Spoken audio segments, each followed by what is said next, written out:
É suposto eu falar sobre Portugal e o mundo, passos concretos para um novo paradigma. Ora, previno que eu vou dizer talvez algumas coisas que são um pouco diferentes daquilo que muitas vezes se ouve em reuniões deste tipo. Não sei se é presunção da minha parte, mas de qualquer modo não penso que tenha mais razão do que os outros. Primeiro gostava de colocar uma questão. O que é uma nação? O que é Portugal? O que é o mundo? Normalmente falamos muito de essência, de alma e de identidade. Eu tendo a ver as nações, tal como o mundo, tal como todos os organismos vivos, com processos em contínua autotransformação. Processos que, no fundo, são filhos das suas próprias ações e das suas próprias percepções. O mesmo, a meu ver, acontece com Portugal. Portugal é um processo. Portugal é um processo, diriam os orientais, um processo kármico. Tudo é um processo, aliás, kármico. Somos filhos das nossas ações. E as nossas ações incluem as nossas percepções. Tudo o que pensamos, tudo o que dizemos, tudo o que fazemos. Nesse sentido, não parece que exista uma coisa chamada Portugal que se vá mantendo uma identidade e que se vá manifestando ao longo do tempo de formas diferentes. A meu ver, o que há é um processo de metamorfose contínua. E essa metamorfose é uma metamorfose em constante interdependência, em constante interação com todos os outros povos, com o planeta, com os outros seres vivos. E é nesse sentido que eu vejo, vendo Portugal como um processo kármico, ao mesmo tempo, eu tenho, isto para mim é uma boa notícia, porque significa que nós não estamos condenados a ser deste ou daquele modo para sempre. Que nós podemos transformar-nos e podemos, precisamente, tomar consciência neste momento de quais são as nossas potencialidades kármicas e podemos alterá-las. Porque quando se fala de karma, embora muitas vezes se tenha um entendimento, a meu ver, muito equívoco acerca do que é o karma, quando nós falamos de karma, falamos de ação. Uma ação criadora. Uma ação que tem consequências para os outros e que tem consequências para nós próprios. Uma ação que tem a ver com o modo como nós pensamos, como falamos, como agimos. E, portanto, uma ação que designa a ação no próprio ato em que surge, em que se manifesta, mas também as consequências que ela deixa em termos do impacto que tem sobre os outros, do impacto que tem sobre a Terra e das tendências que deixa no fundo de nós, no nosso subconsciente, para continuarmos a pensar, a falar e a agir de um determinado modo, caso não nos arrependamos do modo como pensamos, como falamos e como agimos antes. Ora, isto significa que a ação pode ser considerada no próprio ato e a ação também tem a ver com as consequências dessa ação. E neste momento nós não podemos escapar às consequências das ações que nos condicionaram no passado. Este Portugal que nós falamos, é filho de todas as ações que aconteceram, não só desde que Portugal foi criado, mas de tudo o que foi feito neste território, antes mesmo da fundação de Portugal. O surgimento de Portugal não é o surgimento de uma coisa nova, é uma transformação do que havia. E, portanto, a nossa história é a história do mundo. E a nossa história, nós não somos uma nação independente, isso é uma ilusão pensar isso. Nunca fomos uma nação independente. Nós somos uma nação interdependente. Tal como tudo no mundo é interdependente. Neste sentido, nós estamos em interação contínua com os outros povos, nomeadamente com aqueles mais próximos que nos têm acompanhado nesta aventura existencial aqui neste Finisterre europeu. Somos filhos das interações que desenvolvemos um pouco por todo o mundo, devido ao surto dos descobrimentos, em África, na Índia, no Oriente em geral, no Brasil. E se nós hoje nos lamentamos do estado em que estamos, nós deveríamos pensar que somos os filhos daquilo que nós fizemos no passado. Eu tendo a não considerar que Portugal está em decadência. O que é que Portugal está em decadência? Que grandeza houve no passado? Que grandeza houve no tempo de Dom Afonso Henriques ou no tempo dos descobrimentos? Que grandeza houve em andar a combater infiéis, andar a matar os outros porque tinham uma religião diferente, andar a conquistar um território à custa do sangue de outros povos? Que grandeza houve em fazer uma expansão que acabou por contribuir para o grande imperialismo ocidental e com a ideia do domínio político-religioso no mundo, porque foi isso, na verdade, que triunfou. É claro que há muitos Portugais dentro de Portugal. É claro que há um Portugal mítico, há um Portugal ideal, mas há também um Portugal real, e não podemos esquecer os dois, temos que considerar os dois igualmente. E, na verdade, até, maioritariamente, quem tem dominado Portugal são aqueles que fizeram desde o início desta nação uma nação ao serviço da conquista do outro, da intolerância, do fanatismo religioso. Aqueles que consideraram, inclusive o nosso padre António Vieira, que tanto escreveu sobre o Quinto Império, mas o Quinto Império para ele deveria ser o Estado em que o mundo se convertesse inteiramente à fé de Cristo. E ele achava que isso poderia ser feito e deveria ser feito também com as armas. Ora, neste momento, em relação a essas visões do mundo, Portugal está muito melhor. Nós não andamos a combater infiéis, não andamos a colonizar outros povos, andamos porventura a ser colonizados. Mas eu prefiro isso, prefiro ser colonizado do que ser colonizador. Karmicamente é muito melhor. Nós andamos a viver as consequências daquilo que já fizemos. Mas não estamos a acumular tendências, não estamos a acumular atos negativos para sofrermos as consequências no futuro. Portanto, prefiro a situação em que Portugal hoje se encontra, apesar de ser injusta, apesar de lutar contra ela, mas prefiro esta situação. Não considero, portanto, que Portugal esteja hoje em decadência. Agora, claro, como dizia, há muitos Portugais, há muitas tendências. Quer dizer, nós, porventura, um dos momentos mais importantes e mais interessantes da nossa história coletiva foi antes da existência de Portugal. Como pensaram António José Saraiva, Agostinho da Silva, Jaime Cortesão, antes de Portugal, e talvez como um contributo muito importante para o surgimento de uma diferenciação da consciência étnica neste território que hoje nós ocupamos, houve um movimento muito interessante, o priscilianismo, que se estendeu desde o século IV até ao século VIII, e que esses autores que eu já referi consideram que foi muito importante para o surgimento de uma consciência étnica diferenciada neste território. E o prisciliano foi o primeiro mártir que a Igreja fez dentro de si mesma. Era um cristão gnóstico, com tendências que alguns o acusaram de pagãs, panteístas. Não é? O prisciliano tratava igualmente os homens e as mulheres. Ele era um laico, foi eleito bispo democraticamente pelo povo. Ele dava lugar às mulheres na igreja.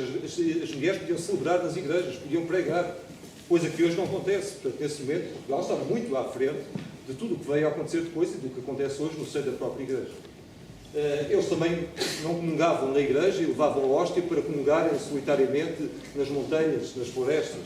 E despiam-se homens e mulheres juntos para dançarem hinos gnósticos, cristãos gnósticos, e para orarem nus.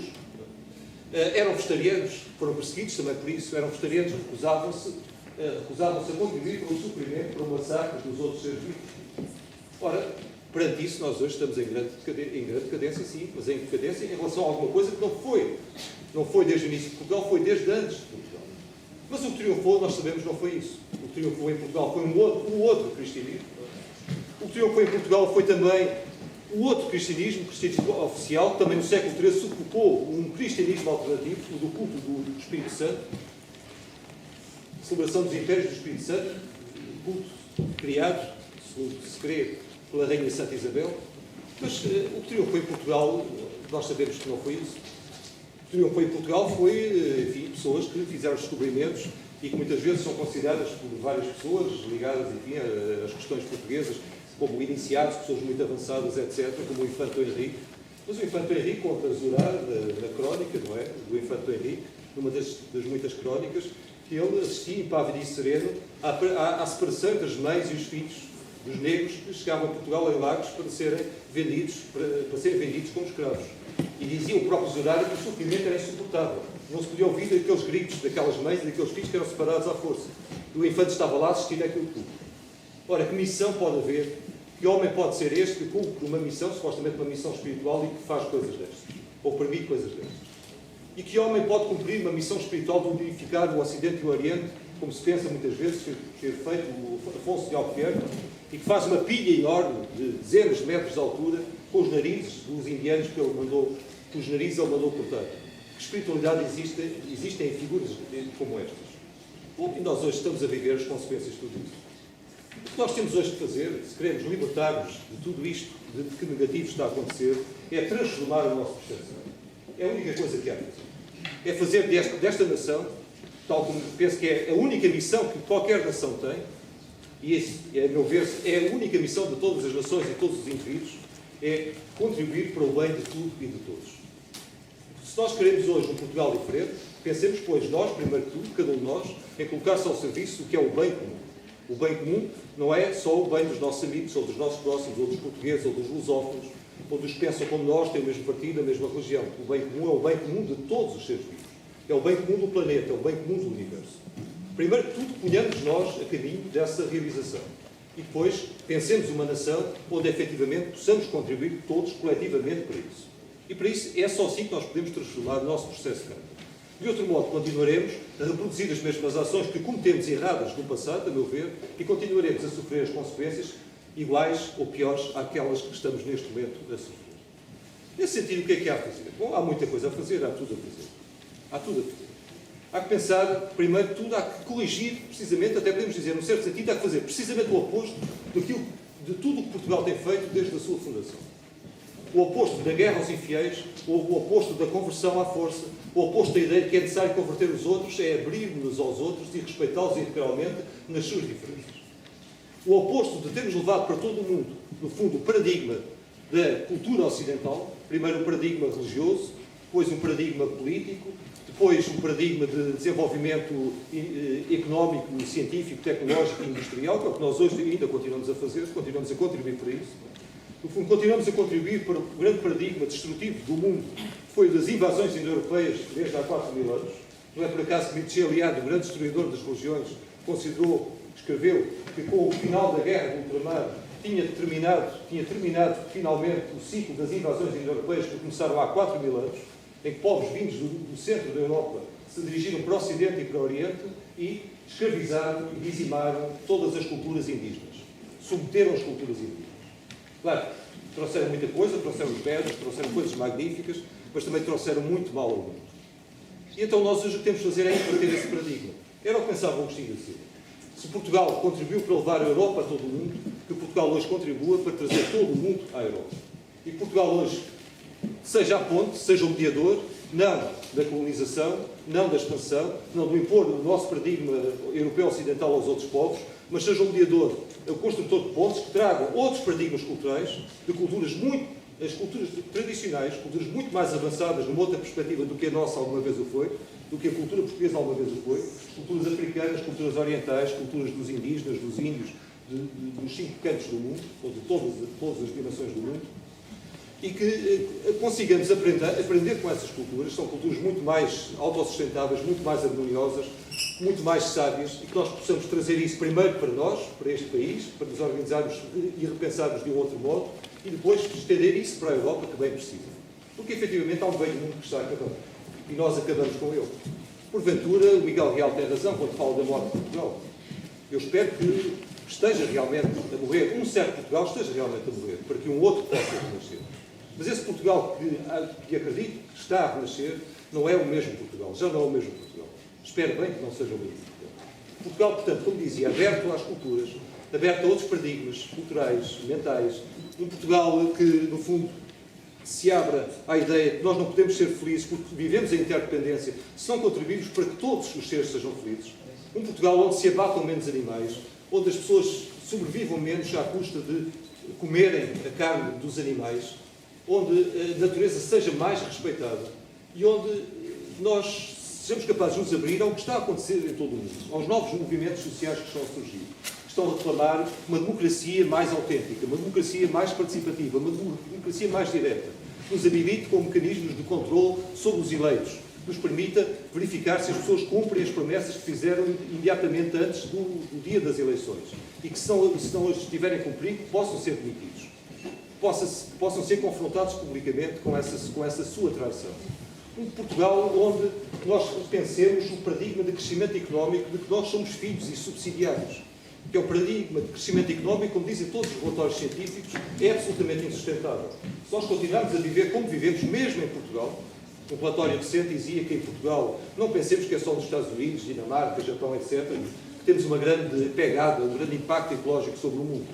Nós, como vivemos aqui, como produzimos e como consumimos em Portugal, nós precisaríamos, dentro de 10 anos, de 2,3 planetas iguais a este, para nós continuarmos a viver, se toda a população mundial vivesse como vivem os portugueses, precisaríamos, dentro de 10 anos, aproximadamente, de 2,3 planetas iguais a este, porque os recursos deste só não chegariam.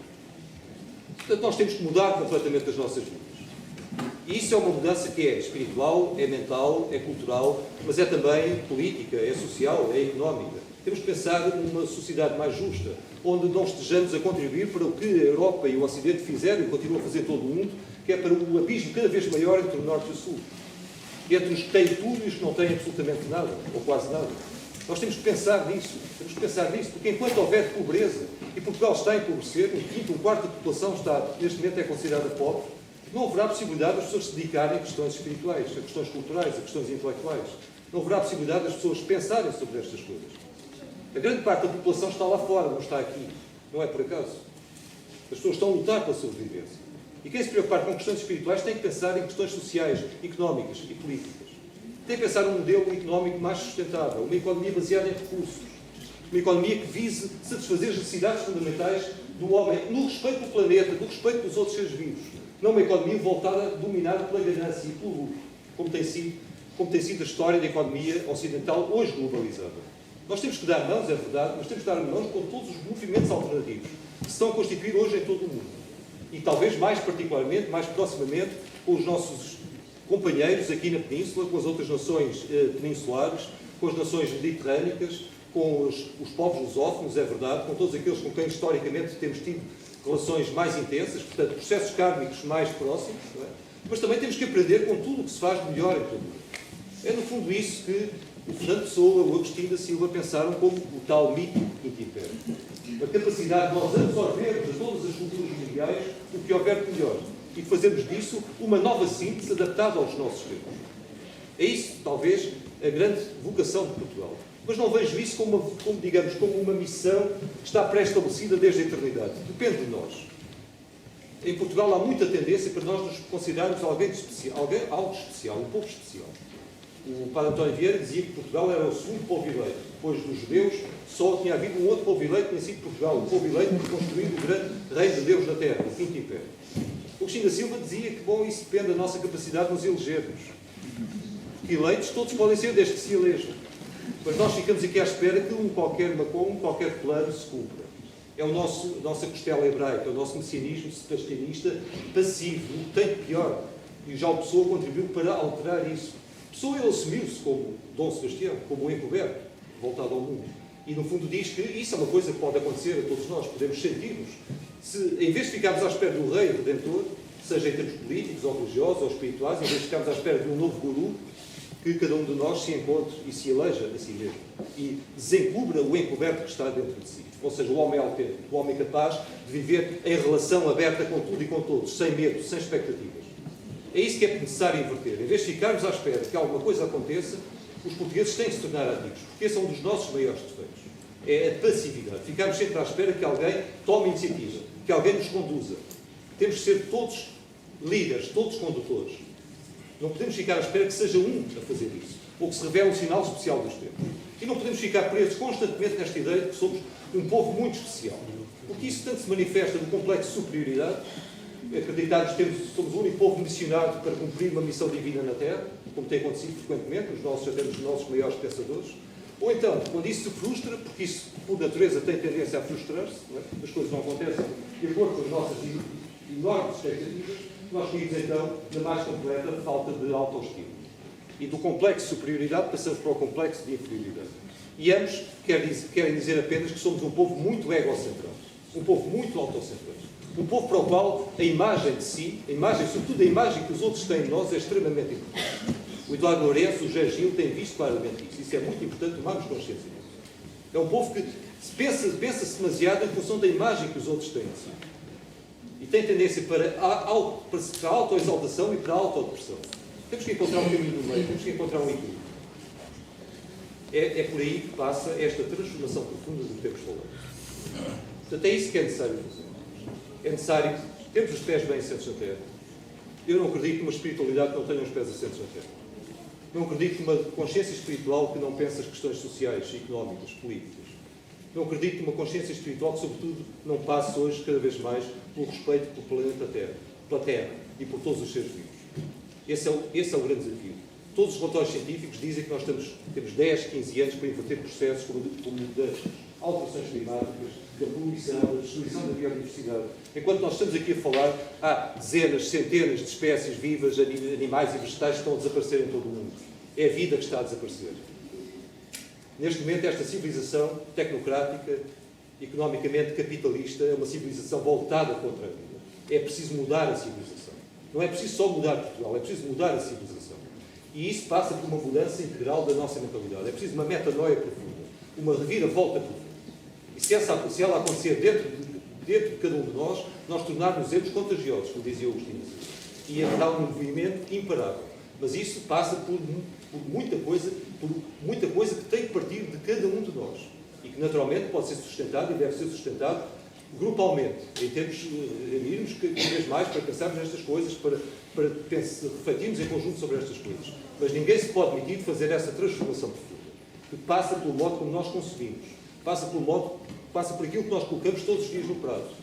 Porque não são apenas os animais que estão em causa, mas é o terrível impacto da alimentação excessivamente carnívora, para não dizer mais, pelo menos excessivamente carnívora, sobre o planeta, sobre os recursos existentes. São litros e litros de água que se gastam para produzir 1 quilo de carne. São imensos cereais, imensas leguminosas que poderiam ser alimentar a população que morre de fome em todo o mundo, que é 1/7 da população mundial. Estamos a dar mais do que isso ao gado, que vive em situações de holocausto animal, em autênticos campos de concentração, quando poderíamos dar esses cereais, essas leguminosas, essa água, diretamente às populações que estão a morrer de fome em África e em outros países. Portanto, é preciso hoje pensar as coisas à escala global. Se não podemos pensar apenas numa transformação cultural, porque é impossível, aliás, porque tudo é interpretador. Porque, felizmente, tudo é interpretador. E por isso nós podemos aprender muito com outras culturas, com outros povos, e podemos, efetivamente, fazer essa mudança mais ampla e convergir nesse sentido. Isso passa muito por mudar esta tendência para a passividade, ficarmos sempre à espera que alguma coisa aconteça e que alguém de especial apareça. Temos que assumir que somos todos profundamente especiais. Como dizia o Agostinho da Silva, somos todos estrelas de ímpar brilho. E é isto. Muito obrigado.